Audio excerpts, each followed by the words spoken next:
The bid had climbed so high that even the wealthiest cattle barons in Colfax, California, were beginning to sweat under their broad-brimmed hats. But Amelia Dawson raised her paddle one more time with a steady hand that betrayed none of the wild beating of her heart. The year was 1883, and the September sun beat down mercilessly on the dusty livestock auction grounds where nearly every rancher in Placer County had gathered to bid on the finest breeding bull anyone had seen in a decade. $1,800, the auctioneer called out, his weathered face showing genuine shock at the astronomical figure. Amelia stood perfectly still in her practical gray dress, her auburn hair pinned neatly beneath a simple bonnet, her green eyes fixed on the magnificent Hereford bull in the pen. She had spent 3 years saving every penny from her small cattle operation, living on beans and cornbread, patching her clothes until they could barely hold another stitch, all for this moment.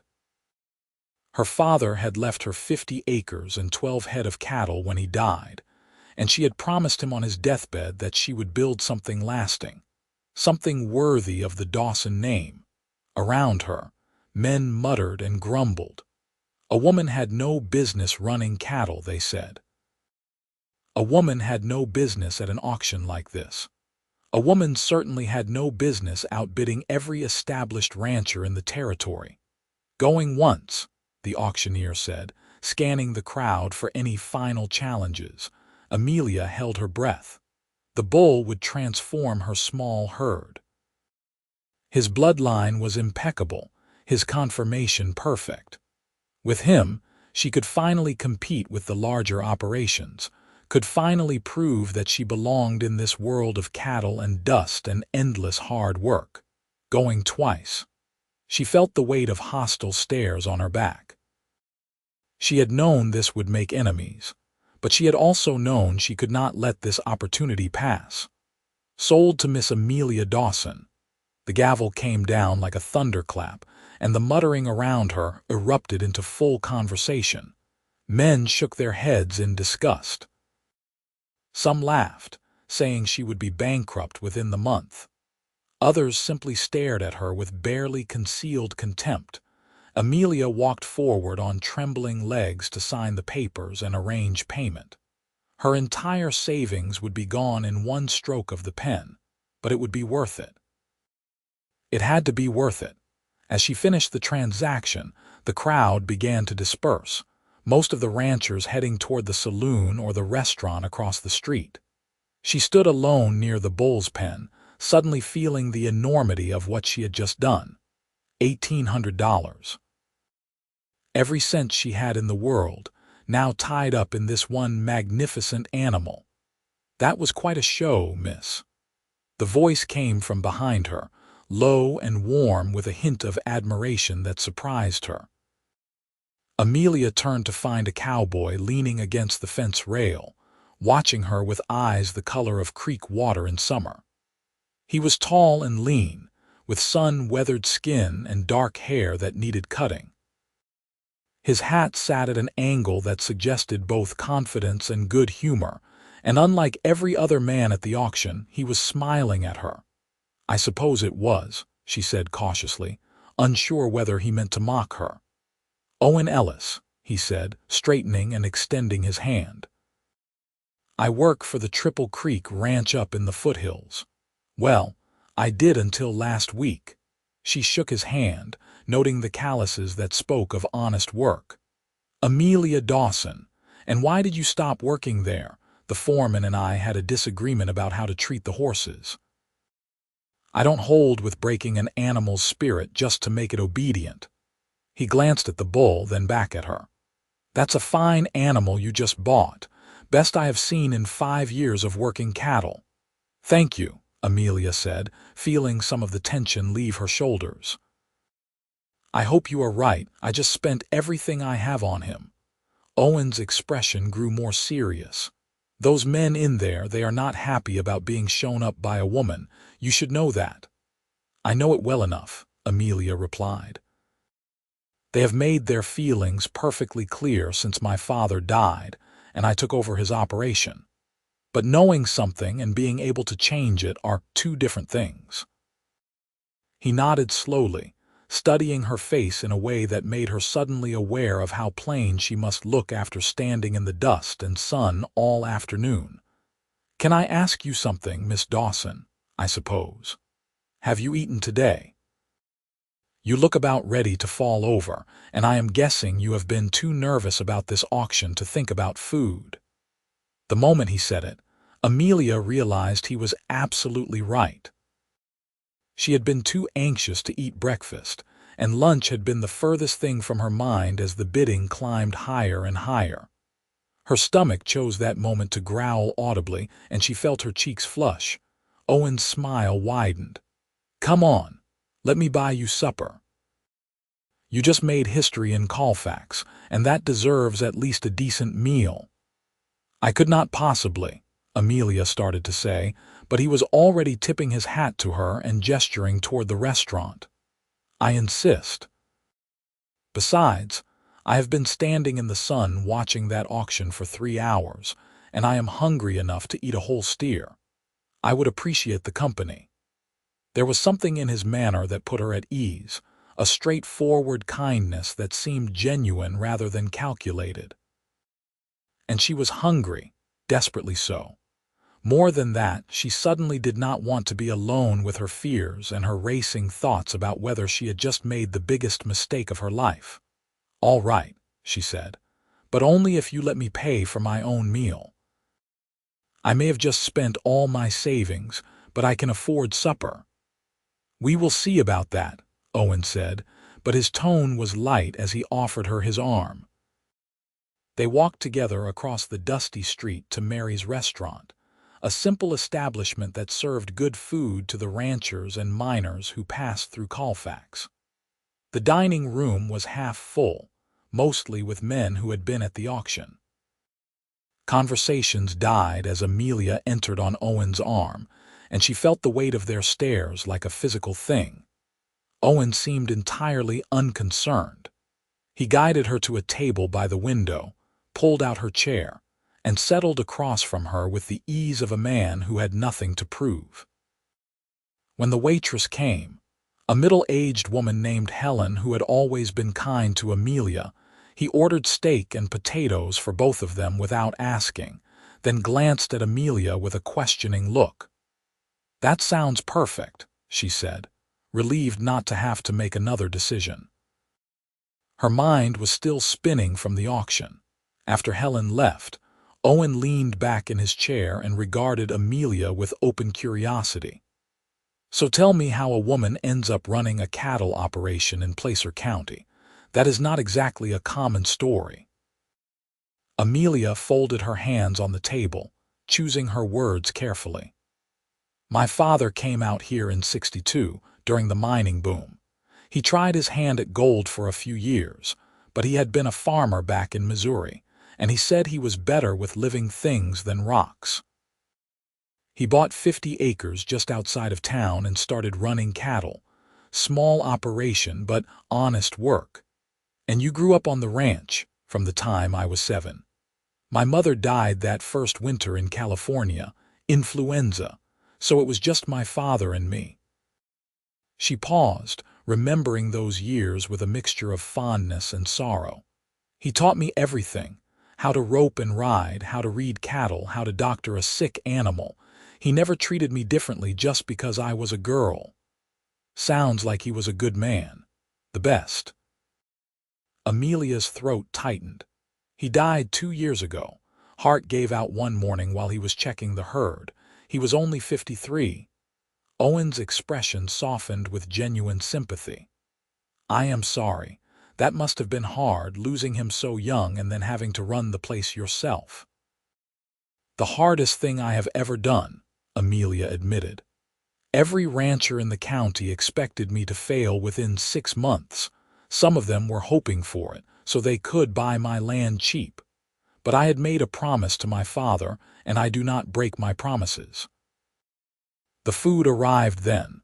Thick steaks with fried potatoes and green beans, and Amelia realized just how ravenous she was. For a few minutes they ate in comfortable silence, and she found herself relaxing in Owen's presence. He did not pepper her with questions or try to fill every moment with conversation. He simply ate his meal and occasionally glanced out the window at the street, seemingly content. Finally, Amelia set down her fork and said, "You have been very kind, Mr. Ellis, but I have to ask why. Most men in this town would rather see me fail than succeed. Why are you different?" Owen took a drink of his coffee, considering his answer. "My mother ran a farm by herself for 5 years after my father was killed in the war. I was too young to be much help, just a boy of 10 when he died at Shiloh. She kept that farm going through sheer determination and hard work, and she faced the same kind of prejudice you are facing now. Men who thought she should sell out and move to town, become a seamstress or a teacher or something properly feminine." He met Amelia's eyes. "She taught me that strength has nothing to do with whether you wear pants or a skirt, so when I see a woman willing to fight for what is hers, I admire that." "What happened to her?" "Your mother. She remarried when I was 15 to a good man who respected what she had built. They are still running that farm in Ohio, happy as can be. She wrote me last month to say they just celebrated their 20th anniversary." Amelia smiled, the first genuine smile she had felt all day. "That is a good story, better than most I hear about women trying to make their way alone. Life does not have to end just because the worst happens," Owen said quietly. "Sometimes the worst thing is just the beginning of something better." They finished their meal talking about cattle and ranching, and Amelia found herself laughing at Owen's stories about stubborn horses and ornery bulls. He had a gift for storytelling, painting vivid pictures with his words, and more importantly, he listened when she talked. Really listened, not just waiting for his turn to speak. When the check came, Owen snatched it up before Amelia could reach for it. "I said I was buying you supper, and I meant it. Mr. Ellis, I really cannot let you do that. Miss Dawson, you just spent every penny you have on that bull. Let me do this one small thing. Consider it a celebration of your victory today." Amelia wanted to argue, but she could see the determination in his face and something else too. A genuine desire to help, to offer some small kindness in a world that had been showing her precious little kindness lately. "All right," she said, "but thank you, truly." They stepped out into the early evening air, the September heat finally beginning to break. The sun was low on the horizon, painting the mountains to the east in shades of gold and purple. Amelia stood on the boardwalk, suddenly reluctant to say goodbye to this man who had shown her such unexpected kindness. "Where is your ranch?" Owen asked. "About 5 miles south of town, off the main road. A white farmhouse with a red barn, though the barn could use a fresh coat of paint." "I know the place. I have ridden past it." He hesitated, then said, "Miss Dawson, I am looking for work. Would you be willing to hire on a hand? I am good with cattle, better with horses, and I am honest. I will not cheat you or slack off, and I know better than most what it takes to run a small operation." Amelia's first instinct was to refuse. She could barely afford to feed herself, let alone pay a hired hand. But as she looked at Owen, at the genuine hope in his expression, she thought about the bull she had just bought and all the work that animal represented. She would need help getting him integrated into her herd, help with the extra work that came with breeding season. More than that, something in her gut told her to trust this man. "I cannot pay much," she said slowly. $20 a month, room and board. The bunkhouse is small but solid, and I can promise 3 meals a day. The work will be hard, and there will be plenty of it." "That is more than fair," Owen said, his face lighting up with a smile that transformed his serious features into something approaching handsome. "When would you want me to start?" Tomorrow morning, if you are able. I need to get that bull transported to my ranch, and I could use help with that. He is magnificent, but he is also 1,200 pounds of muscle and ornery disposition. I will be there at dawn, Owen promised. He tipped his hat to her, and the gesture was so natural, so full of respect, that Amelia felt something warm bloom in her chest. Thank you for the opportunity, Miss Dawson. You will not regret this. As she watched him walk away down the street, his long stride easy and confident, Amelia wondered if she had just made her second impulsive decision of the day. But whereas the bull had been a calculated risk based on months of research and planning, hiring Owen Ellis had been pure instinct. She could only hope her instincts were as sound as her business sense. Amelia spent a restless night in her small room at the boarding house in town, her mind churning with thoughts of the bull, the ranch, and the cowboy with the warm smile and calloused hands. When dawn finally broke, she was already dressed and heading out to arrange for the bull's transport. She found Owen waiting by the livestock pens, looking fresh despite the early hour. He had clearly been up for some time, because he had already made arrangements with a freight wagon to haul the bull out to her ranch. "Thought you might have your hands full today," he explained when she expressed surprise. "Figured I would make myself useful right from the start." They worked together to load the bull, which proved to be every bit as challenging as Amelia had anticipated. The animal was not pleased about being separated from the other cattle at the auction yard, and he made his displeasure known with bellows and threatening movements. But Owen proved his worth immediately, moving with a calm confidence that seemed to settle the bull. He spoke softly to the animal, nonsense words in a gentle tone, and somehow convinced the massive creature to walk up the loading ramp and into the wagon. "You have a gift for that," Amelia said, impressed despite herself.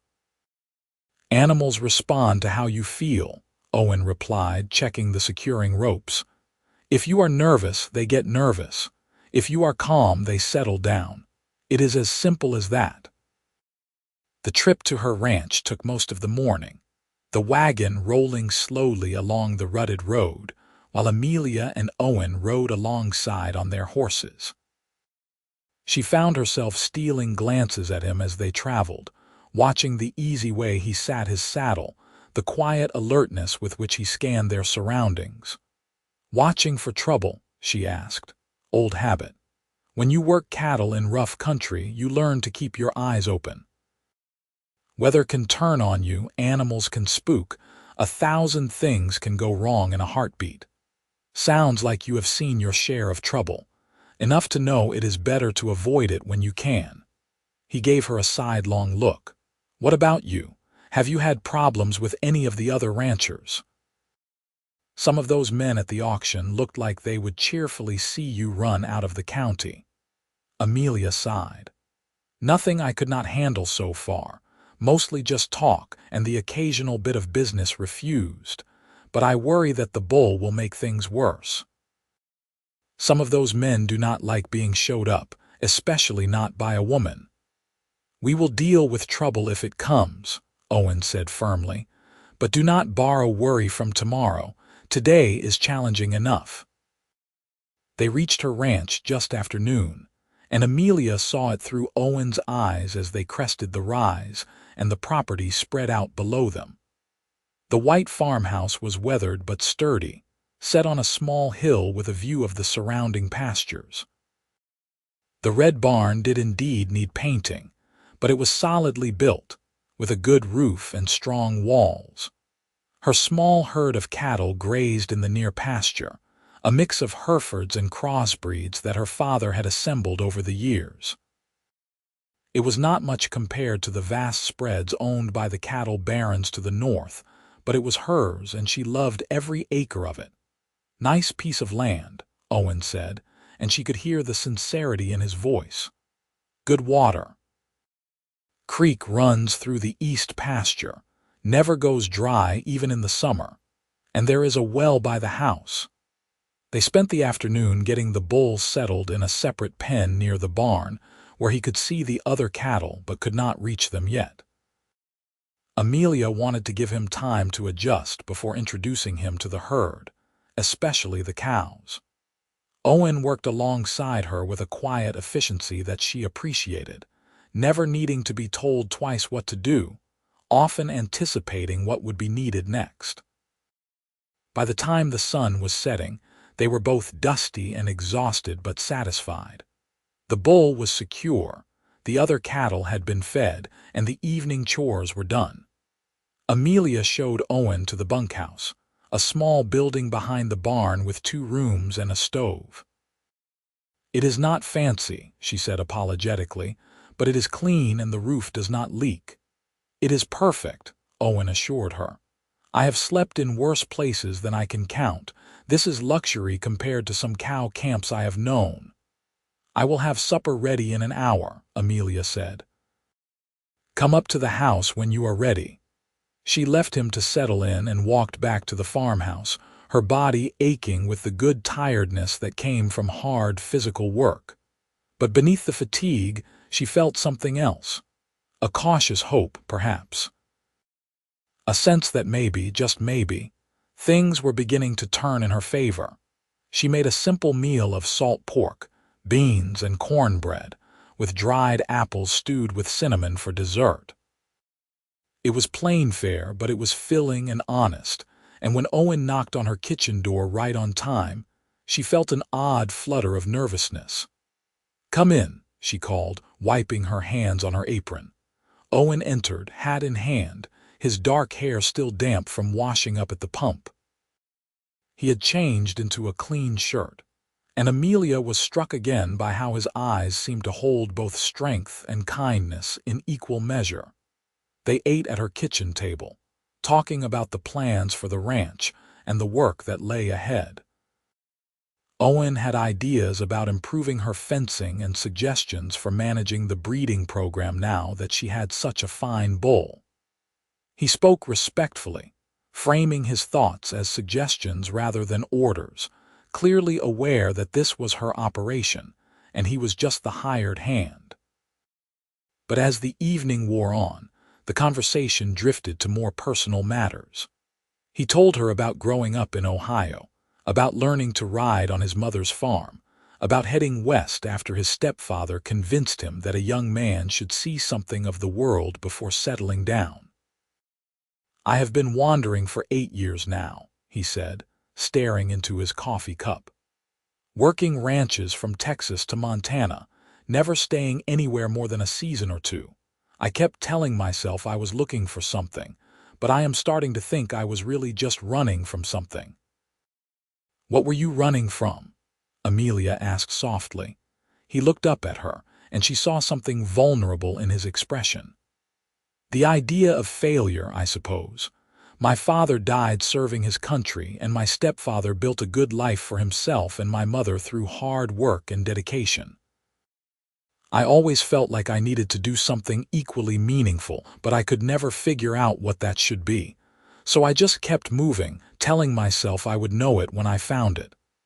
"And have you found it, I mean?" "I do not know yet," Owen said honestly. "But sitting here tonight in this kitchen, working on this ranch today, it felt right in a way things have not felt right in a long time." Amelia felt her heart skip a beat. She knew she should not read too much into his words, should not let herself hope for anything beyond a good, working relationship with a reliable hired hand. But there was something in the way he looked at her, in the warmth of his smile, that made her wonder if maybe he was feeling the same unexpected connection that she was. The days that followed fell into a comfortable rhythm. Owen proved to be everything he had promised, and more. He rose before dawn and worked until dusk, never complaining, never cutting corners. He was patient with the animals, skilled with his hands, and possessed of a quiet humor that made even the hardest work more bearable. More than that, he treated Amelia as an equal. He did not dismiss her opinions or try to take over her operation. When they disagreed about something, which happened occasionally, he argued his point with respect and then deferred to her judgment.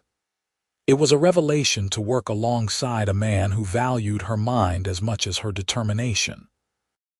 2 weeks after Owen arrived, they began the delicate process of introducing the bull to the cows.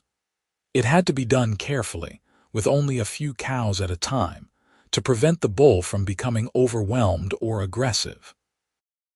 Owen handled the bull while Amelia managed the cows, and their teamwork was so seamless it felt as if they had been working together for years rather than days. "He is settling in well," Owen observed one afternoon as they watched the bull contentedly grazing with 3 of the cows. "Another week and we can probably turn him out with the whole herd." "That bull is going to transform this operation," Amelia said, unable to keep the satisfaction from her voice. "By next fall, I will have calves with his bloodline. In 2 years, I will be able to sell breeding stock. In 5 years, this ranch will be one of the most respected operations in the county." "You have vision," Owen said admiringly. "A lot of people can work hard, but not everyone can see past the immediate struggle to what could be. My father taught me that. He used to say that every day you work towards something is a day invested in your future." They stood in companionable silence, watching the cattle, and Amelia was acutely aware of how close Owen was standing. Close enough that she could smell the clean scent of soap and leather that clung to him. Close enough that if she moved her hand just slightly, it would brush against his. She did not move her hand, but she wanted to. That was the problem. She was starting to want things that were dangerous to want.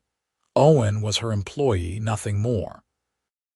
Getting emotionally involved with him would be foolish and complicated and potentially disastrous for her operation. But her heart did not seem to care about logic. That evening, as they were finishing up the chores, a rider appeared on the horizon. Amelia shaded her eyes against the setting sun and felt her stomach tighten as she recognized the horse and rider. Marcus Whitfield, owner of the massive Whitfield Ranch that bordered her property to the north. He was one of the men who had bid against her at the auction, and he had not been pleased when she won. "Trouble?" Owen asked quietly, moving to stand beside her. "Maybe. Marcus Whitfield is not known for his friendly visits." They walked together to meet Whitfield as he rode into the yard. He was a man in his 40s, thick through the middle and with a face weathered by sun and wind. He sat his horse with the confidence of someone who owned half the county, which was not far from the truth. "Miss Dawson," he said, touching his hat brim but not bothering to dismount. His eyes flicked to Owen dismissively, then back to Amelia. "I thought I would ride over and see how you are settling in with that bull. That is a lot of animal for a woman to handle." "I am managing just fine, Mr. Whitfield," Amelia said evenly, "but I appreciate your concern." "Do you?" "Because I am wondering if you really understand what you have gotten yourself into." Whitfield leaned forward in his saddle, his expression hardening. "That bull cost you every penny you have, I am guessing, which means you are operating on the thinnest of margins. One bad season, one sick cow, hell, one accident, and you will be bankrupt. That is my concern, not yours. But it is my concern when it affects the whole territory. You buying that bull drove the price up for everyone. And now you are sitting on him like some kind of prize while the rest of us have to make do with inferior stock." Owen took a step forward. "Miss Dawson won that bull fair and square. You had the same opportunity to bid that she did." Whitfield's eyes narrowed as he looked at Owen. "And who might you be?" "Owen Ellis. I work for Miss Dawson." "Do you now?" Whitfield's tone was mocking. "Well, Ellis, maybe you should advise your employer to be reasonable. I am prepared to offer $1,800 for that bull. She will get her money back, no loss, and we can all move on." "The bull is not for sale," Amelia said firmly. 2,000 then. That is $200 profit for doing nothing but holding on to an animal for 2 weeks. Not for sale at any price. Whitfield's jaw tightened. You are making a mistake, Miss Dawson. A serious mistake. That bull is wasted on a small operation like this.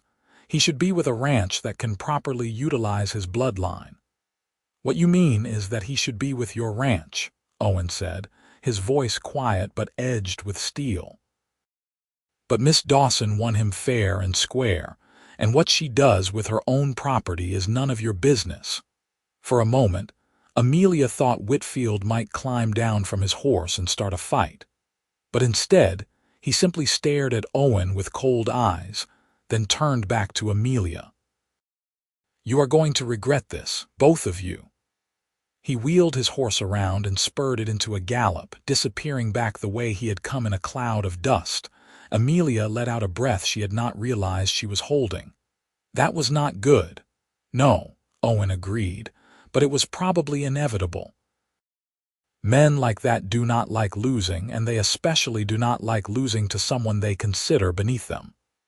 What do you think he will do? Hard to say. Best case, he will just be angry and do nothing. Worst case, Owen's expression was grim, we need to start being more careful. Make sure the bull is locked up secure at night. Keep an eye out for anything unusual. You think he would try to steal the bull or hurt it?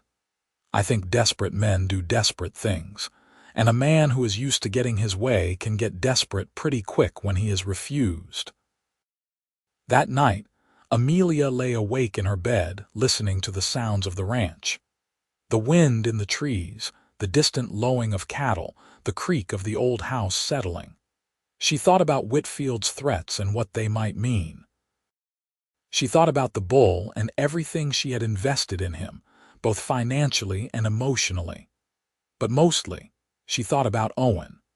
About the way he had stood up for her without hesitation, placing himself between her and danger as if it were the most natural thing in the world.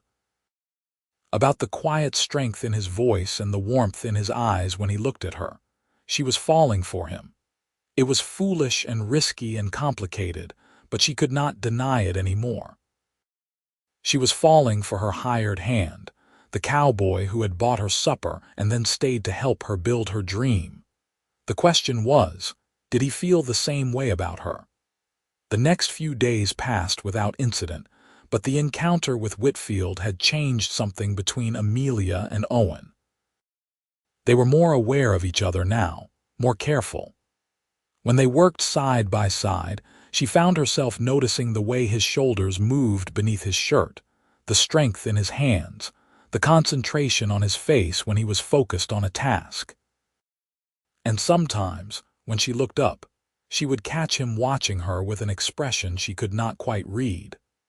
Something between admiration and longing, there, and gone so quickly she might have imagined it. One afternoon, as they were mending fence in the east pasture, Owen said suddenly, "Can I ask you something personal?" Amelia looked up from the post she was securing. "I suppose. Have you ever thought about leaving, selling the ranch and starting over somewhere easier?" The question surprised her. "Every day," she admitted. "Every single day when something goes wrong or someone treats me like I have no right to be here. But thinking about it and actually doing it are very different things. Why do not you do it then? You could take the money from selling the ranch and the bull and start fresh somewhere. Maybe go east where women running businesses is not so unusual." "Because running away would mean they won," Amelia said fiercely. "All those men who said I would fail, who said a woman has no business in ranching, they would be proven right. And more than that, I would be breaking my promise to my father. This land is the Dawson legacy. I am the only one left to carry it forward." Owen nodded slowly. "I understand that. But I also know that sometimes holding on to something just because you think you should can destroy you. There is no shame in knowing when to let go. Is that what you think I should do? Let go?" "No."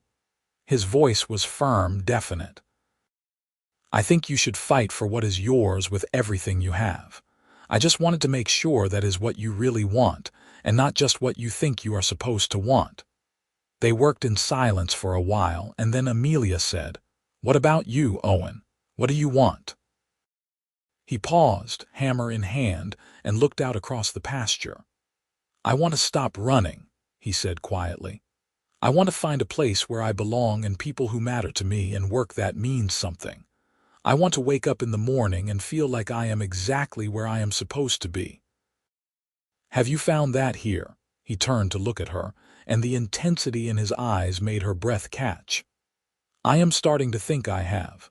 Before she could respond, the sound of hoofbeats interrupted them, multiple riders coming fast. Owen was on his feet immediately, his hand moving to the rifle he always kept nearby when they were out in the pastures.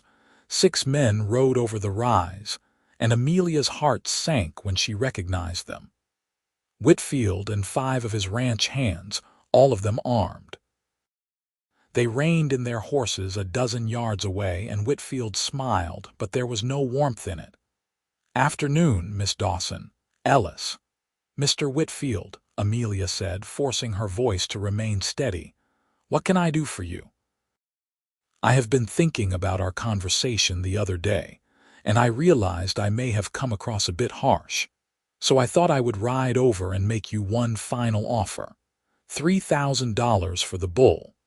That is more than you could hope to make off him in 5 years of breeding. And I will give you the same answer I gave you before. He is not for sale." Whitfield's smile faded. "Miss Dawson, I am trying to be reasonable here, but my patience has limits." "As does mine," Owen said, stepping forward. He still held the hammer, and though it was not a weapon in the traditional sense, the message was clear. "You have been given your answer twice now. I suggest you respect it." One of the ranch hands, a large man with a scar across his cheek, spat on the ground. "You going to let a woman hide behind her hired help, Whitfield?" "Shut up, Jack," Whitfield snapped. But his eyes were on Owen, assessing, calculating. "You are in over your head, Ellis. You do not want to make an enemy of me."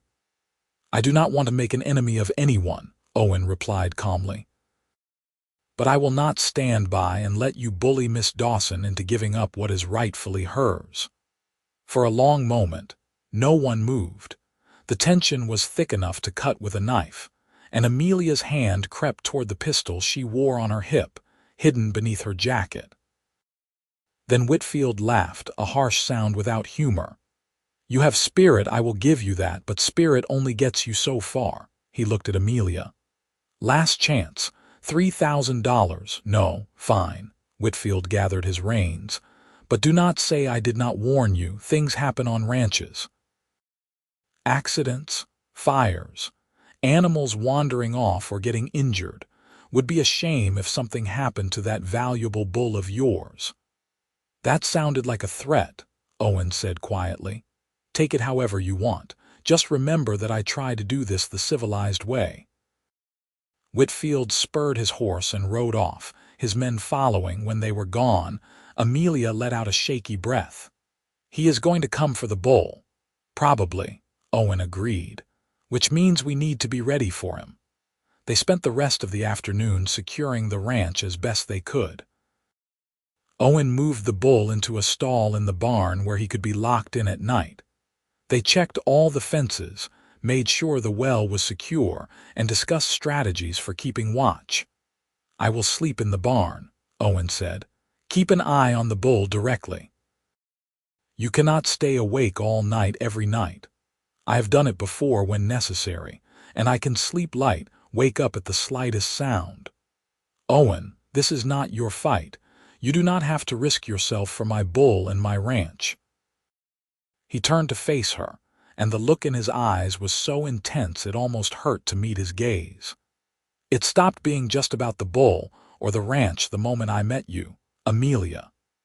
It was the first time he had used her given name, and hearing it in his low, warm voice sent a shiver through her. "What are you saying?" "I am saying that I care about you, more than I should, maybe, given that I work for you, but I cannot help how I feel." He took a step closer. When I saw you at that auction, standing tall and brave and refusing to back down even when every man there wanted you to fail, something in me recognized something in you. And every day since then, that feeling has only gotten stronger. Owen, Amelia's voice caught. I care about you too. But this is complicated. You work for me, and if things between us went wrong, it could ruin everything. So we make sure things do not go wrong. He reached out slowly, giving her time to pull away, and took her hand. His palm was warm and rough against hers. I am not asking for anything you are not ready to give. I am just asking you not to push me away because you are afraid of what might happen. We face what comes together, whatever it is. Amelia looked down at their joined hands, then up into his face. She saw honesty there and desire and something deeper. Something that looked like love, even though it was far too soon for such feelings. But the heart did not run on schedules or logic. The heart wanted what it wanted. Together, she agreed softly. Owen smiled, that warm, genuine smile that transformed his entire face, and squeezed her hand gently. Then he released her and stepped back. For now, we focus on keeping you and this ranch safe. The rest can wait until we do not have to worry about Whitfield trying to destroy everything you have built. That night, true to his word, Owen made a bed in the barn near the bull's stall. Amelia tried to sleep in the house, but she tossed and turned, her mind full of worries about Whitfield and his threats and what might be coming. Around midnight, she gave up and got dressed, wrapping a shawl around her shoulders against the cool night air. She made her way to the barn, moving quietly so as not to wake Owen if he had managed to fall asleep. But when she slipped inside, she found him sitting on a hay bale, rifle across his knees, wide awake and alert. "Could not sleep?" he asked. "Too much on my mind." She sat down beside him, careful to maintain a respectful distance. "What about you? I told you I am a light sleeper, and tonight I am not taking any chances." They sat together in the quiet barn, listening to the sounds of the night. The bull shifted in his stall occasionally, snorting softly. Outside, an owl called. "Tell me about your father," Owen said after a while. "What was he like?" Amelia smiled in the darkness. "He was strong and kind and stubborn as a mule. He loved this land more than anything except me. He used to say that a person is not measured by what they own, but by what they are willing to work for." Sounds like a wise man. He was. He was also funny and generous, and he believed in me when no one else did. When I was 16, I told him I wanted to run the ranch someday, and he did not laugh or tell me to find a husband to do it for me. He just nodded and said, "Then I better teach you everything I know." "He would be proud of you," Owen said quietly. "Proud of what you have accomplished and how you have fought to keep his dream alive." "I hope so." Amelia felt tears prick her eyes. "Sometimes I wish he could see the ranch now, see what I have done with it, see that bull and know that his faith in me was not misplaced." Owen reached over and took her hand again, and this time she laced her fingers through his, holding on tight. They sat like that for hours, talking about their pasts and their hopes for the future, until the sky began to lighten with the approach of dawn. Nothing happened that night or the next.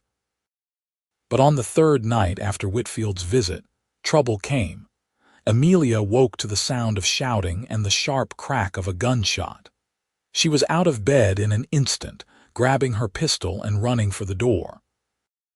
Outside, she could see flames licking up the side of the barn, and her heart nearly stopped.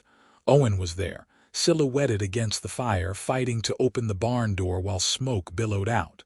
Without thinking, Amelia ran toward him. "The bull!" Owen shouted when he saw her. "Someone set the fire and locked the door from outside. I cannot get it open." Together they fought with the lock, precious seconds ticking away while the fire grew. Finally, Owen simply shot the lock off and they dragged the door open. Smoke poured out, and inside they could hear the terrified bellowing of the bull and the other animals. "Get the horses!" Amelia screamed over the roar of the fire. "I will get the bull." "Amelia, no, it is too dangerous." But she was already running into the smoke-filled barn, her arm over her face, her eyes streaming. She could barely see, could barely breathe, but she kept moving toward the bull's stall. She found it by feel, her fingers fumbling with the latch until it finally gave way. The bull charged past her, nearly knocking her down in his panic. She stumbled backward, coughing violently, and felt strong hands grab her shoulders and pull her out of the barn. Owen dragged her into the clean night air, both of them collapsing on the ground as they gasped for breath. Behind them, the barn was now fully engulfed, flames shooting high into the night sky. "The horses," Amelia managed to choke out. "Safe. I got them out before I came for you." Owen was still coughing, his face streaked with soot. "That was the most foolish, brave thing I have ever seen. You could have been killed. So could the bull. That animal represents everything I have worked for." Amelia tried to stand, but her legs would not support her. Owen kept his arm around her, holding her up. They watched the barn burn, and there was nothing they could do but make sure the fire did not spread to the house or other buildings. By the time the first light of dawn touched the sky, the barn was nothing but smoking ruins. Amelia stood looking at the destruction, tears streaming down her face. Not just from the smoke, but from the sheer weight of it all. Someone had tried to destroy her livelihood, had tried to kill her animals, maybe even kill her and Owen. "Whitfield," she said, her voice raw and hoarse. "Probably," Owen agreed, "but we cannot prove it. He is too smart to have come himself. What am I going to do? I do not have the money to rebuild the barn. The bull is safe, but where am I going to keep him? How am I going to run this operation without any outbuildings?" Owen was quiet for a moment, then he said, "We will figure it out. Right now, you need to rest and recover. We both do." We breathed in a lot of smoke. He helped her back to the house, and Amelia was too exhausted and overwhelmed to argue. She sank into a chair at her kitchen table while Owen pumped water and brought her a cup to drink. Her hands shook as she raised it to her lips. "I cannot let Whitfield win," she said. "I cannot. And you will not." Owen crouched down beside her chair, his hand on her knee. "We will rebuild, we will find a way, but you need to rest first." "I cannot rest. There is too much to do, Amelia." His voice was firm but gentle. "If you push yourself beyond your limits, you will break, and then Whitfield really will have won. Let yourself be human for a few hours." She wanted to argue, but the truth was she felt like she might collapse at any moment. The smoke, the fear, the adrenaline, it had all taken its toll. She nodded weakly, and Owen helped her to her bedroom. "Sleep," he ordered. "I will watch over things. You breathed in just as much smoke as I did." "I am fine. Sleep, Amelia, that is not a request." She was too tired to fight him. She lay down on her bed, fully clothed, and was asleep almost before her head hit the pillow. When she woke, the sun was high in the sky and she could hear voices outside. She dragged herself out of bed, every muscle aching, and went to the window. What she saw made her blink in disbelief. There were at least a dozen people in her yard. Neighbors she barely knew, people from town, even the merchant who sold supplies. They were clearing away the burned debris of the barn, sorting through what could be salvaged and organizing materials for rebuilding. Owen stood in the middle of it all, directing the work, and when he saw Amelia emerge from the house, he smiled and walked over to meet her. "What is this?" she asked, stunned. News travels fast in a small county. When people heard what happened, they wanted to help. "Turns out you are more well-liked than you thought. But I barely know most of these people. Maybe. But they know you. They know you are a woman trying to make an honest living against unfair odds. and apparently a lot of them were pretty disgusted by Whitfield's behavior at the auction. Owen gestured at the crowd. Some of these folks have their own grievances with Whitfield. He has bullied more than just you over the years. Amelia felt tears spring to her eyes again, but this time they were tears of gratitude. I do not know what to say. Say thank you and then come help us. We have got a barn to rebuild. The next week was a blur of hard work and community support. People donated lumber and nails, time and expertise. The men framed out a new barn while the women brought food and organized supplies. Owen worked from dawn until well past dark, and Amelia worked right beside him, determined to show that she appreciated everything being done for her. And through it all, she was constantly aware of Owen. The way he worked tirelessly without complaint. The way he treated everyone with respect and good humor. The way he kept checking on her, making sure she was not pushing herself too hard. The way he looked at her when he thought she was not watching, his eyes full of warmth and something deeper. One evening, as they were finishing up for the day and the last of the helpers were heading home, Amelia found Owen standing alone looking at the partially rebuilt barn. She walked over and stood beside him. "It is going to be even better than the old one," she said. "Much better. And safer, too. We have been building it with fire prevention in mind. Owen, I need to thank you for everything, for saving the bull, for getting people to help, for being here through all of this." He turned to look at her, and in the fading light his eyes were very blue. "You do not need to thank me, Amelia. I told you I am exactly where I want to be. Even after everything that has happened, the threats, the fire, the danger, especially after all that, because it showed me who you really are, not just strong and determined, but resilient. You did not let Whitfield break you. You got back up and kept fighting. I only did that because you were here beside me." Owen stepped closer. "Is that the only reason?" Amelia's breath caught. "No, there are other reasons." "Tell me." She took a deep breath, gathering her courage. "Because when I am with you, I feel like myself. Not the woman trying to prove she can run a ranch, not the daughter trying to live up to her father's legacy, just me. Amelia. And I have not felt that way since my father died. Amelia." Owen reached up and gently cupped her face in his calloused hand. "I am falling in love with you. I have been since the moment I saw you at that auction, standing tall and brave and refusing to back down. And every day since then, I have fallen a little harder. I am falling in love with you too," she whispered. "I tried not to. I tried to tell myself it was too complicated, too risky. But I cannot help how I feel." "Then do not help it. Just feel it." He leaned down slowly, giving her time to pull away, and kissed her. His lips were gentle but sure, tasting of dust and hard work and promise. Amelia's hands came up to grip his shoulders, pulling him closer, and the kiss deepened. When they finally broke apart, both breathing hard, Owen rested his forehead against hers. "I want to build a life with you, Amelia. A real life, not just working together but being together. But I know that is a lot to ask, and I know we have not known each other very long." "Time does not matter when something is right," Amelia said. "My father told me that once. He said he knew he wanted to marry my mother after 3 days, and they had 20 years of happiness before she died. Sometimes your heart just knows. Does your heart know?" She looked up into his face, at the honesty and hope she saw there, and felt a sense of certainty settle over her. "Yes, my heart knows."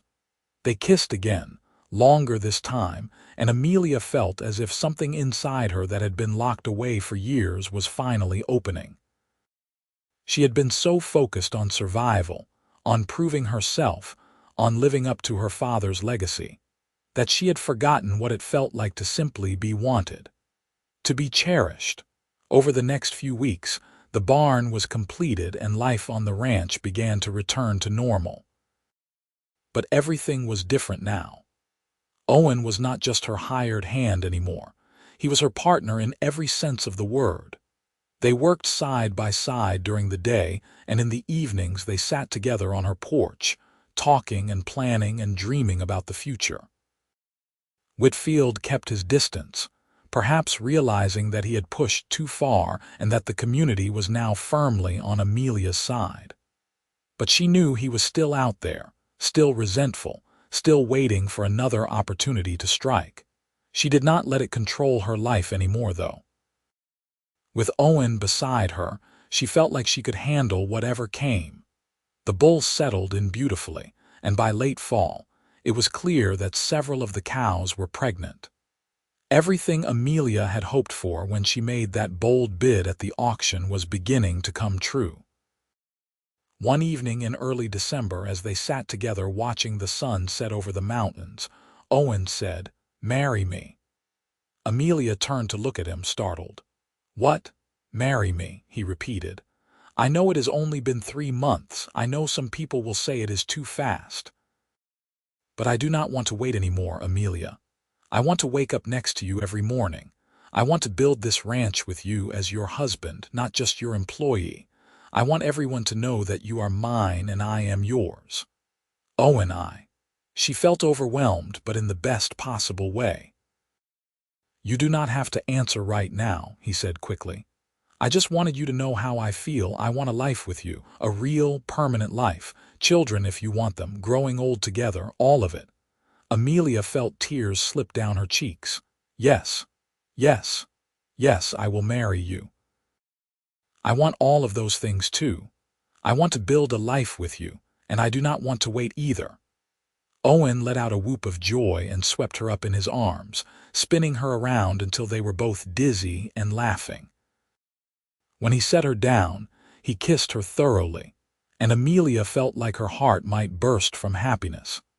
They were married 3 weeks later in a simple ceremony at the small church in Colfax. Amelia wore her mother's dress, carefully preserved all these years, and Owen wore a new suit that he had ordered specially from Sacramento. Most of the town turned out for the wedding, along with all the neighbors who had helped rebuild the barn. Whitfield did not attend, but Amelia did not care. This day was about joy and hope and the future, not about old resentments and petty jealousies. After the ceremony, there was a celebration at the ranch. People brought food and music, and they danced in the yard until well past midnight. Amelia had never felt so happy, so surrounded by love and goodwill. When the last guest had finally left and they were alone, Owen took her hand and led her into the house. Their house now, not just hers. They stood in the kitchen where he had first eaten supper with her all those months ago, and he looked at her with such love that it took her breath away. "I am the luckiest man alive," he said softly. "We are both lucky," Amelia replied. "We found each other when we both needed it most." That night, as they lay together in her bed, now their bed, Amelia thought about the strange path that had brought them to this moment. A livestock auction, a bull, a cowboy who had tipped his hat and bought her supper. If someone had told her that day what would happen in the months to come, she would never have believed them. But life had a way of surprising you, of bringing you exactly what you needed even when you did not know you needed it. The winter passed peacefully, with Amelia and Owen working together to keep the ranch running through the cold months. They had moved Owen's things from the bunkhouse into the main house, and Amelia loved the feeling of sharing her space with someone, of not being alone anymore. They talked late into the night about their plans for the ranch, about the calves that would come in the spring, about possibly buying more land. Owen had ideas about diversifying, perhaps adding some horses to the operation. Amelia loved listening to him think out loud, loved the way his mind worked. In late March, the first calf was born, a strong bull calf with the distinctive markings of his prize-winning sire. Amelia and Owen stood in the pasture watching the calf take its first wobbly steps, and she felt a sense of accomplishment so profound it was almost painful. "We did it," she said softly. "We really did it." "You did it," Owen corrected. "You had the vision and the courage to bid on that bull. I was just lucky enough to be here to see it come to fruition." "We did it together," Amelia insisted. "Everything good that has happened is because we worked together." More calves followed over the next few weeks, 12 in total, all of them healthy and strong. Word spread quickly about the quality of Amelia's stock, and she started getting inquiries from other ranchers about breeding services. Even some of Whitfield's neighbors were interested, despite his obvious disapproval. By summer, the Dawson Ranch, as it was still called, was thriving. They had hired 2 additional hands to help with the increased work, and plans were underway to buy another 20 acres of adjoining land. Amelia's dream of building a legacy was becoming reality. But the best news came in July, when Amelia realized she was pregnant. She told Owen one evening after supper, unable to keep the secret any longer. His reaction was everything she could have hoped for. He picked her up and spun her around gently, then set her down carefully as if she might break. "A baby," he said, wonder in his voice. "We are going to have a baby." "Are you happy?" Amelia asked, even though she could see the answer on his face. "Happy? Amelia, I am beyond happy, I am." He shook his head, unable to find the words. "When I came to that auction last September, I was just a drifter with no real purpose. Now I have a home, a wife I love more than anything, a thriving ranch, and a baby on the way. I do not think I even knew what happiness was before I met you." The pregnancy progressed smoothly, and Owen was attentive to the point of being almost comical. He would not let Amelia lift anything heavy or work too hard, even though she insisted she was perfectly healthy. She finally had to threaten to make him sleep in the bunkhouse if he did not stop hovering.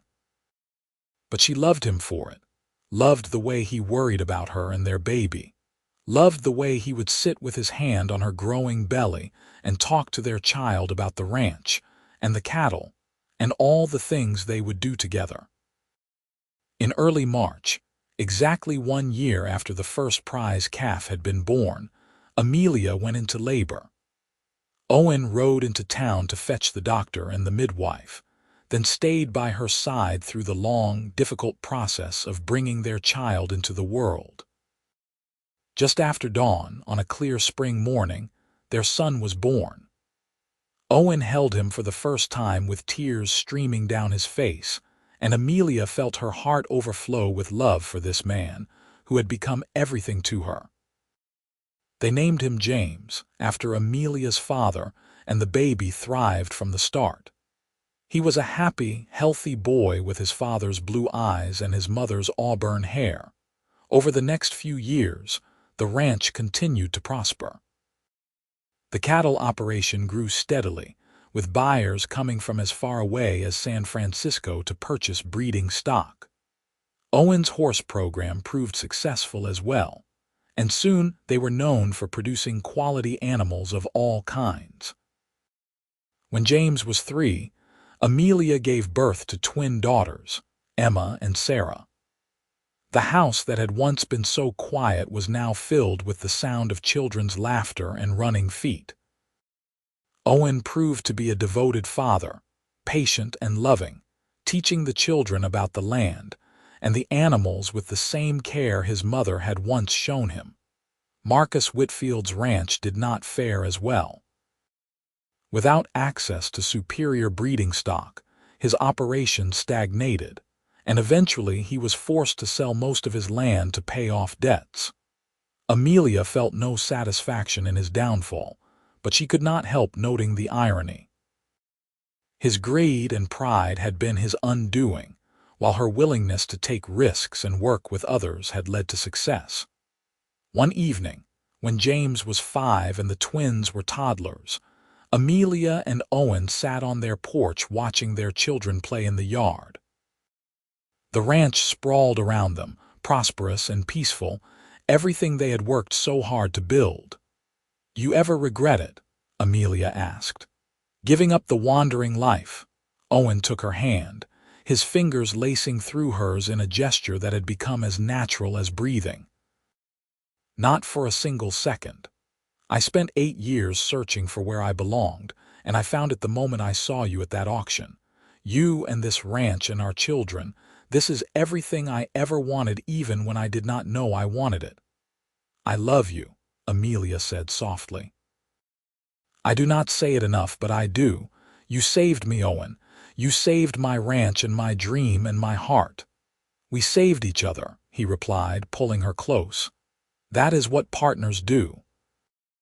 As they sat together in the fading light, Amelia thought about that September day when she had made the boldest decision of her life, bidding everything she had on a single bull. She had been so scared, so uncertain, but so determined. She could never have imagined that the same day would bring her not just the means to save her ranch, but the man who would become the love of her life. Owen, who had tipped his hat and bought her supper, who had stayed to help her fight when he could have easily ridden away, who had stood beside her through fires and threats and hard work and finally, triumph. Years continued to pass, each one bringing its own challenges and joys. There were difficult seasons when the weather did not cooperate, when animals got sick, when money was tight. But there were also years of abundance, of growth, of watching their children grow into capable, caring individuals who loved the ranch as much as their parents did. James proved to have a natural talent for working with cattle, patient and observant like his father. The twins were inseparable, one with a gift for horses, and the other with a head for numbers that made her invaluable in managing the ranch's finances. When Amelia turned 40, the Dawson Ranch was one of the most respected operations in all of California. They employed 10 full-time hands and owned over 500 acres. The original bull had long since retired, but his bloodline continued strong in their herd and in herds all across the West. On their 15th wedding anniversary, Owen gave Amelia a framed photograph. It showed the two of them standing in front of the new barn, taken just after it had been completed. They looked young and tired and happy, covered in dust and sawdust, with their arms around each other. "Do you remember that day?" Owen asked as she studied the photograph. "Of course. It was the day the barn was finally finished, the day we knew we were going to make it. It was also the day I first told you I was falling in love with you." Owen smiled at the memory. "I was terrified you would reject me, that you would say it was too complicated or inappropriate." "I was terrified too," Amelia admitted. "Terrified of how much I already felt for you, terrified of risking everything we had built together, but I am so glad I found the courage to take that risk." "So am I." Owen kissed her softly. "Best decision I ever made buying you supper that day. Best decision I ever made saying yes." They hung the photograph in the parlor, and Amelia looked at it often over the years that followed.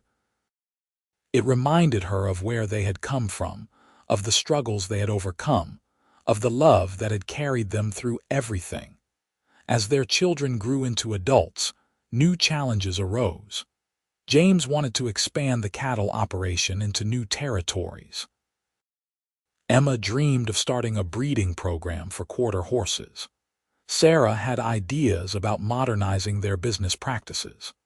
Amelia and Owen listened to them all, guiding when necessary but mostly stepping back and letting the next generation take the lead. It was not always easy, letting go of control. But Amelia remembered her own father, how he had trusted her to carry on his legacy, and she knew she needed to do the same for her children.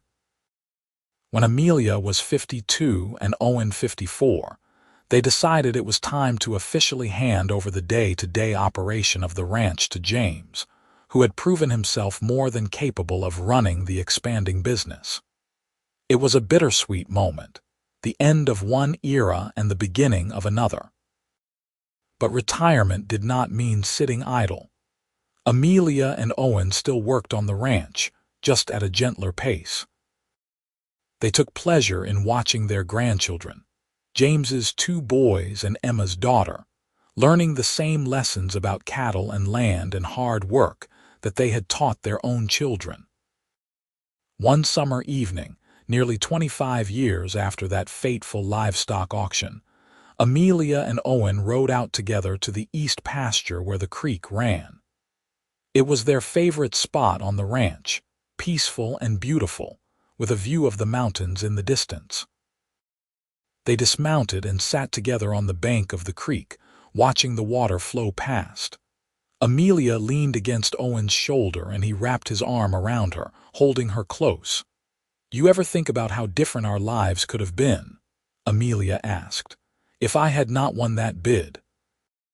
If you had not been at the auction that day, all the time," Owen admitted. "And I thank God every day that things worked out the way they did. I cannot imagine my life without you, Amelia. You are everything to me. You always have been. And you are everything to me. My partner, my best friend, my love." She tilted her head up to kiss him. "We have built something beautiful together, Owen. Not just this ranch, but our family, our life. I could not have asked for anything more. Neither could I." They sat by the creek as the sun set, painting the sky in brilliant shades of orange and pink and purple. The ranch spread out around them, prosperous and peaceful, a testament to their hard work and dedication. But more than that, it was a testament to love. The love between a husband and wife who had found each other against all odds. The love between parents and children, building on what came before while creating something new. The love of the land itself, demanding and unforgiving but ultimately rewarding for those willing to work for it. As darkness fell and the first stars appeared in the clear California sky, Owen helped Amelia to her feet and they rode back to the house together. The lights were on in the windows, welcoming them home, and they could hear the sound of their grandchildren's laughter drifting out into the night. This was what she had fought for all those years ago, Amelia realized. Not just the ranch or the cattle or the financial success, but this: family, love, home, a legacy that would continue long after she was gone. And it had all started with a single bold decision at a livestock auction. A cowboy who tipped his hat and bought her supper, and the courage to believe that sometimes taking a risk leads to the greatest rewards. The years that followed were gentler, filled with the simple pleasures of watching the ranch thrive under James's leadership and spending time with their growing family. Emma married a neighboring rancher's son, a good man who shared her passion for horses. Sarah found her calling not just in managing the ranch's finances, but in helping other small ranchers navigate the increasingly complex world of business. Each of their children made their parents proud in different ways. When Amelia turned 60, the family threw a grand celebration. People came from all over the state, ranchers and businessmen and ordinary folks whose lives had been touched by the Dawson Ranch over the years. As Amelia stood in the middle of the crowd, Owen's hand firmly in hers, she felt overwhelmed by how much her life had changed since that desperate day when she had risked everything on a single bull. "What are you thinking about?" Owen whispered in her ear during a quiet moment. "About how one moment can change everything. About how if I had been too afraid to bid at that auction, none of this would exist." She gestured at their assembled family and friends. "Our children, our grandchildren, all of it hangs on that one decision. And if I had not been there that day, if I had not worked up the courage to speak to you." Owen shook his head in wonder. Life is strange, is it not? How the smallest decisions can lead to the biggest changes. Not so strange when you consider that we were both ready for something to change. You were tired of wandering. I was desperate to save my father's legacy. We needed each other, even before we knew it. As the celebration continued around them, James stood to make a speech. He talked about his parents' courage and dedication, about the lessons they had taught him, about the legacy they had built not just in the ranch, but in the values they had instilled in their children. His words were heartfelt and moving, and by the end, there was not a dry eye in the room. Later, after the guests had departed and the family had retired for the night, Amelia and Owen walked slowly through the ranch they had built together. They stopped at the barn, no longer the rebuilt structure from after the fire, but a much larger, more modern facility. They visited the pastures where their cattle grazed, descendants of that magnificent bull she had bought so long ago. They stood together, looking at the house, expanded over the years to accommodate their growing family, but still fundamentally the same building where Amelia's father had raised her. "We did good, did we not?" Amelia said softly. "We did better than good. We built something that will last, something that matters." Owen pulled her close. "And we did it together, just like we promised we would." The seasons continued to turn, bringing their gentle rhythm of planting and harvest, birth and growth. Amelia and Owen grew older, their hair turning white, their steps becoming slower, but their love never diminished. If anything, it grew stronger with each passing year, deepened by shared experience and mutual respect. When their 50th wedding anniversary approached, the family insisted on another celebration. This time it was a smaller, more intimate affair, just family and the closest friends. Amelia wore a dress of soft blue that Owen said matched her eyes, and he wore the suit he had been married in, now carefully preserved and altered to fit his older frame. During the celebration, Sarah presented them with a surprise. She had written a history of the ranch, from Amelia's father's first purchase of the land through all the years that followed. It was a beautiful, leather-bound volume with photographs and documents carefully preserved. As Amelia paged through it, tears streaming down her face, she saw her whole life laid out before her. Her father's original land deed, the bill of sale for that prize bull, a newspaper clipping from her wedding to Owen, birth announcements for each of their children, photographs documenting the growth of the ranch over 5 decades. "This is incredible," she managed to say. "Thank you, sweetheart." "I wanted to make sure the story was preserved," Sarah explained, "so that when my children and their children ask about where we came from, they will have answers. They will know about the strong, brave woman who risked everything to save her father's dream, and about the cowboy who loved her enough to build a life with her." That night, lying in bed beside Owen, Amelia thought about that history Sarah had created. It was a good story, she had to admit, full of struggle and triumph, loss and love. The kind of story that made you believe anything was possible if you were willing to work for it. "Do you think we will be remembered?" she asked Owen. "Does it matter? We lived a good life, we raised good children, we built something meaningful. Whether anyone remembers our names in 100 years seems less important than whether the values we tried to instill continue on." "When did you become so wise?" Owen chuckled. "I have had an excellent teacher for the past 50 years. Some of it was bound to rub off." They celebrated their 50th anniversary surrounded by love, and it was perfect. Simple and honest and filled with the same feelings that had brought them together all those years ago. 2 years later, Owen fell ill. It started as a simple cough, but progressed rapidly into pneumonia. Despite the best care the doctors could provide, his lungs were weakened by decades of dust and hard work, and he could not fight off the infection. Amelia stayed by his side constantly during those final weeks, holding his hand, talking to him about their life together, telling him how much he meant to her. Their children came to say goodbye, and their grandchildren, now grown with children of their own. The house that had been filled with so much joy over the years now held the quiet sadness of an ending. On a spring morning, with sunlight streaming through the window and Amelia holding his hand, Owen passed peacefully. His last words were, "I love you," directed at the woman who had been his partner for over half a century. Amelia felt as though a part of her own soul had been torn away. Owen had been her constant companion, her best friend, her love. Life without him seemed impossible to imagine. But she had children and grandchildren who needed her to be strong. She had a ranch that still needed tending. And most importantly, she had promises to keep, both to Owen and to herself.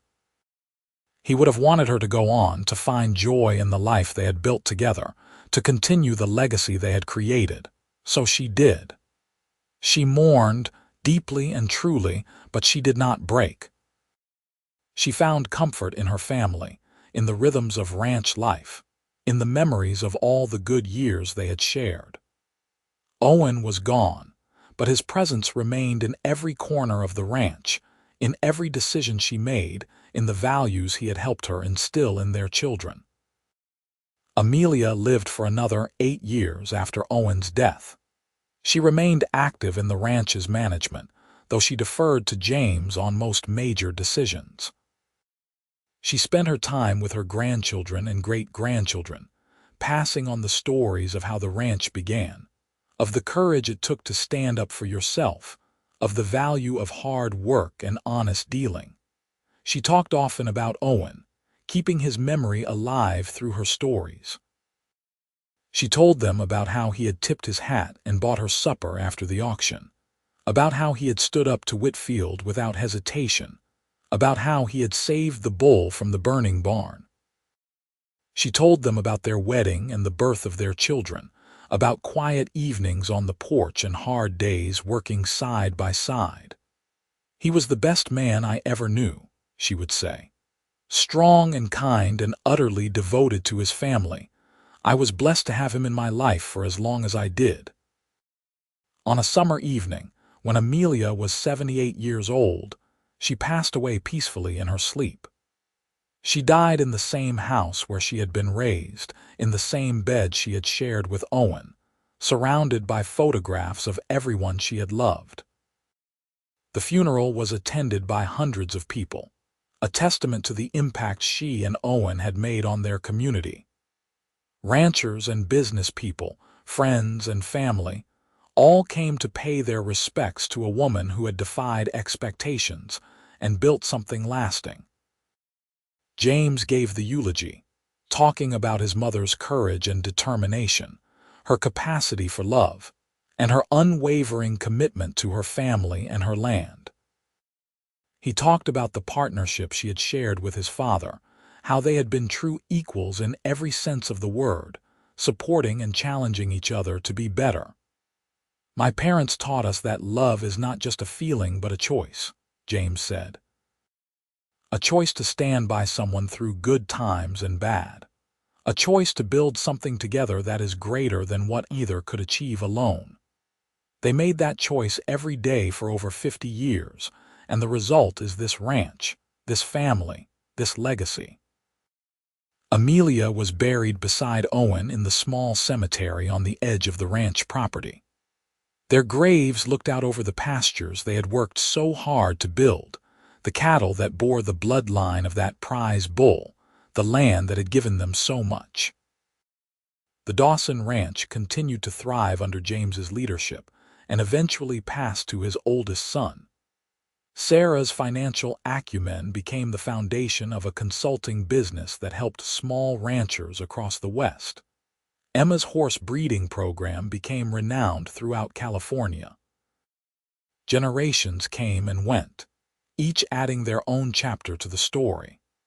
But they never forgot the foundation that had been laid by Amelia and Owen, the woman who had risked everything on a single bold decision, and the cowboy who had loved her enough to build a life beside her. The history that Sarah had compiled became a treasured family heirloom, passed down through the generations. Children would sit with their grandparents and page through it, learning about their heritage, about the strength and courage that had built what they now enjoyed. And always the story would begin the same way. In September of 1883, your great-great-grandmother outbid every rancher at the livestock sale. A cowboy tipped his hat and bought her supper. And from that simple beginning, everything you see around you was born. It was a good story, a true story. A story of courage and love, of risk and reward, of two people who found each other at exactly the right moment and built something beautiful together. The kind of story that reminded people that sometimes the biggest rewards come from the boldest risks. That love can bloom in the most unlikely places.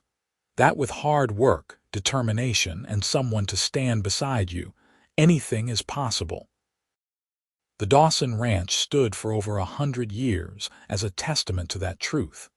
And the legacy of Amelia and Owen lived on in every descendant who learned to love the land, to work hard, to treat others with respect, and to have the courage to fight for what they believed in.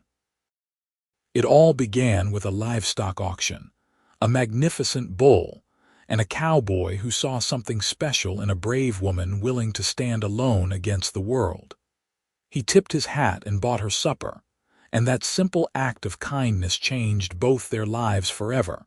Sometimes that is all it takes. One moment of connection, one act of faith, one person willing to see past the surface to the truth beneath. One choice to take a chance on something that might be extraordinary.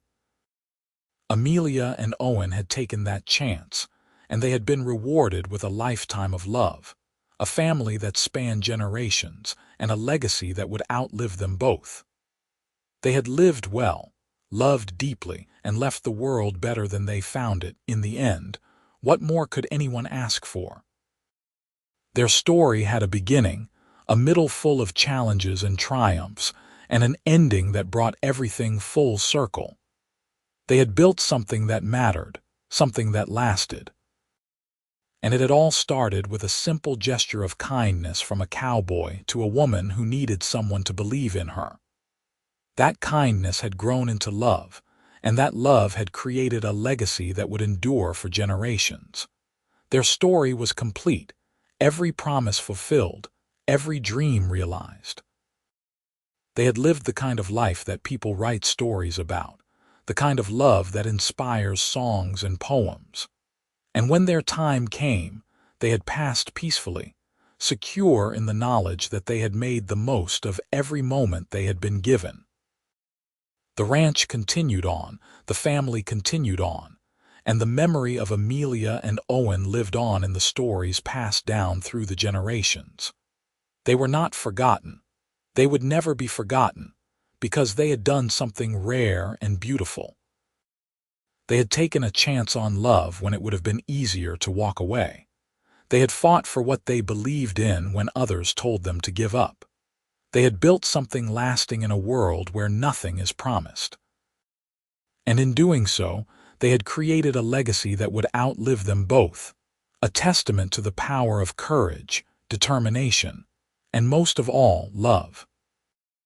Their story had a perfect ending, not because everything was easy, but because they faced every challenge together and came out stronger on the other side. They had lived fully, loved completely, and left behind a family and a ranch that honored everything they had worked for. In the quiet moments, when the sun set over the mountains and the cattle grazed peacefully in the pastures, you could almost feel their presence still. Two souls who had found each other against all odds and built something extraordinary together. That was their legacy. That was their gift to the generations that followed. And that was why their story would be remembered and retold for as long as the Dawson Ranch stood.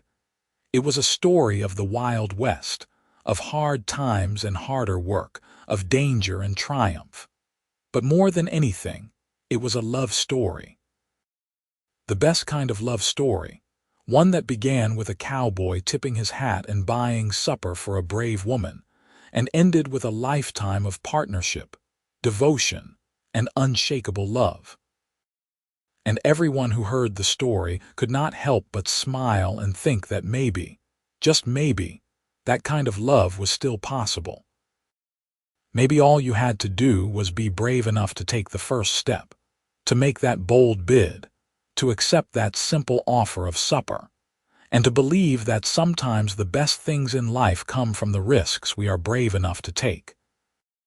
That was the true legacy of Amelia Dawson and Owen Ellis. The knowledge that love, when it is real and true and brave, can overcome any obstacle and create something beautiful that lasts far beyond a single lifetime. Their story was complete, their ending happy, their legacy secure. And in the hearts of those who came after them, their love lived on forever, a shining example of what two people can build when they face the world together, hand in hand, heart to heart, from that first moment when a cowboy tipped his hat and bought a brave woman's supper, all the way to their final peaceful rest beside each other on the land they had loved so well.